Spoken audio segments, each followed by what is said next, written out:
Jadi kalau kita mau tarik ceritanya dari awal di Overtunes, ngerasa kita bisa bikin lagu, sementara dulu label mungkin lebih pingin ini ada lagu bagus, kalian nyanyiin ya, rilis gitu. Jadi ada tahap juga di mana kita ada clash-nya juga karena kita ngerasa kita tuh bisa kontribusi lebih ke album kita sendiri gitu. Ada berbagai perdebatan gitu, kayak album kita boleh nggak ada lagu bahasa Inggris, sementara dulu kita udah nulis beberapa lagu bahasa Inggris gitu gitu kan. Rekam gitar sendiri gitu. Iya, bahkan gitu kayak ke studio bisa gak sih kita rekam sendiri atau cari pemain yang emang kita mau untuk album kita. Itu semuanya diperjuangin gitu. Jadi berasa ada banyak banget tahap di mana Overtunes tuh dianggap cuma sebagai anak-anak yang mungkin ada potensi untuk bisa terkenal, sampai ada masanya juga di mana mungkin orang label juga ngerasa oh ya mereka beneran bisa nulis lagu. Sampai lama-lama kita pun juga bisa lihat gitu kalau ke junior kita juga bisa lihat orang yang masih naif tuh kayak gimana gitu. Jadi ya sih proses di dalam major label panjang banget dan pembelajarannya penting-penting semua. Kita berani menyuarakan opini ketika ada orang di dalam labelnya itu waktu itu yang kayak benar-benar menunjukkan kalau dia fully support kita gitu. Dan kita kayak rasanya udah di environment yang sangat-sangat safe gitu. Tahu kalau misalnya ada orang yang seperti itu gitu, yang percaya banget sama kita gitu. Terus kemudian di tahun-tahun itu juga kebetulan sih seingat gue ya, itu masuk tuh anak-anak magang yang seumuran kita gitu. Jadi ketika kita mau menyampaikan opini, kita nggak terlalu takut gitu karena kita emang kayak ngobrol sama sesama teman aja gitu kan. Jadi kayaknya ya itu ada tahun-tahun krusial sih, tahun ketiga, tahun keempat gitu. Dan yang mungkin ada orang-orang itu sih yang berani ambil resiko juga kali terhadap kita ya. Misalnya kayak Kak Inu gitu. Iya. Yang nanyain, kalian pernah nggak sih rekaman di studio sendiri aja tinggal 7 hari gitu? Pasti kalian sebelah pingin kan, tapi pernah nggak gitu kan?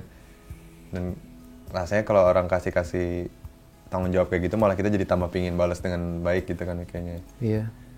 Jadi emang ini juga sih. Itu salah satunya. Itu at least buat aku personally perjalanan yang susah banget sih untuk bisa berani menyuarakan pendapat gitu, atau at least kayak untuk berani kekeh ke ide sendiri itu tuh susah banget. Mungkin salah satu alasannya gara-gara kita masuk industri itu tuh dulu aku umur 15 kan, 15-16, yang kebiasaan ketemu siapapun tuh pasti iya kak apa gitu-gitu.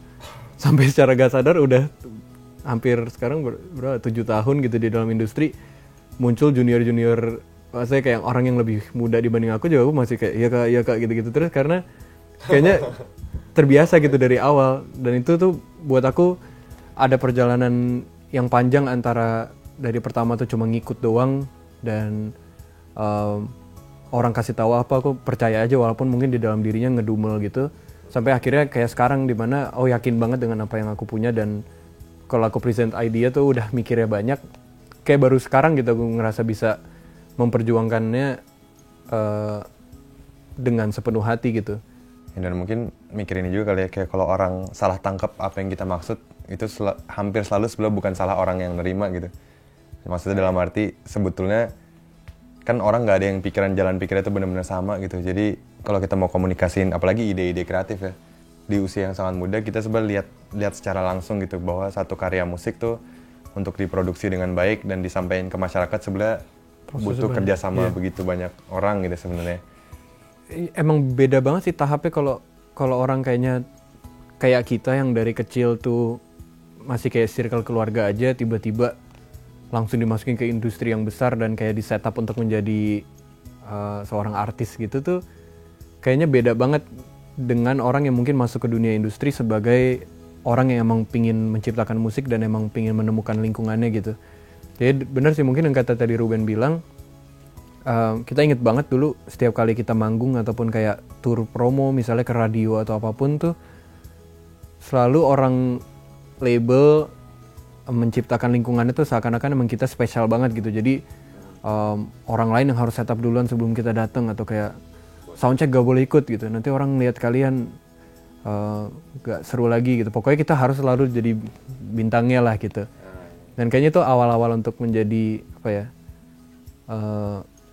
makin kesini makin gak cocok gitu lah lifestyle kayak gitu dengan kita, karena ada juga orang yang datang dari lingkungan berbeda yang sebetulnya lebih suka untuk datang kemana-mana, ayo collab yuk apa gitu. Dan kayaknya itu sih perbedaan posisi itu tuh yang awal-awalnya menjadi sulit buat kita, karena ketika kita udah gak di posisi itu lagi, kita agak sedikit ada waktu kebingungan gitu lah ya untuk approach siapapun, dan gimana sih ngajak orang collab, kayak gimana sih ngajak kerja sama ini itu gitu tuh kita gak tahu sama sekali gimana, karena dulu kebiasaan dikerjain oleh orang lain dan kita kayak ngerasa sangat dijauhkan lah dari aspek itu gitu, selalu terima jadi aja. Makanya dari situ sih agak shock juga buat kita, kayak karena kita harus ngurusin segala hal tapi sebenarnya kita kurang ngerti cara ngelakuinnya gitu sih. Ya mungkin ya masalah kita itu sih culture shock aja, pertamanya masih minder, masih nggak pede, masih nggak tahu harus ngapain, harus bilang apa. Itu tuh yang problem awal Overtunes ketika harus jalan sendiri kayak gitu tuh, banyak minder. Untuk melawan minder kalau buat aku pribadi perjalanannya lumayan panjang, karena bener kayak rasa pede itu kan juga gak bisa dibohongin kan.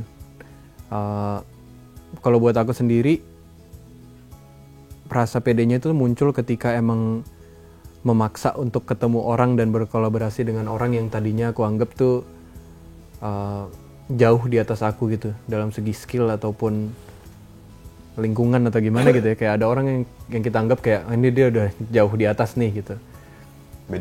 Beda liga lah gitu ngerasanya. Diajak kolaborasi atau apapun, yang kalau aku secara instingnya tuh pasti bilang kayak enggak lah, jangan lah, nanti aku kalau ketemu bakal bisa ngasih apa gitu, bakal canggung banget mau ngomong apa gitu. Itu kayak pikiran yang sangat real, tapi kayaknya emang harus banget dilewatin gitu. Dan aku bersyukur banget ada banyak momen di hidup aku kemarin-kemarin dimana aku maksa banget untuk kolaborasi dengan banyak orang, dan akhirnya ketemu kesimpulan paling pentingnya adalah setiap orang tuh mirip-mirip gitu. Orang yang tadi aku anggap tuh paling bisa semuanya dan paling jago di bidangnya, ternyata tuh punya banyak pertanyaan juga, dan mereka minder juga tentang beberapa hal di mereka gitu. Dan dari situ aku baru sadar gitu betapa miripnya kita semua gitu, betapa manusianya aku dan orang itu. Jadi begitulah Great Minders, kira-kira percakapan sehari-hari yang biasa dan luar biasa yang telah membentuk dan merubah-rubah perspektif kita sampai hari ini.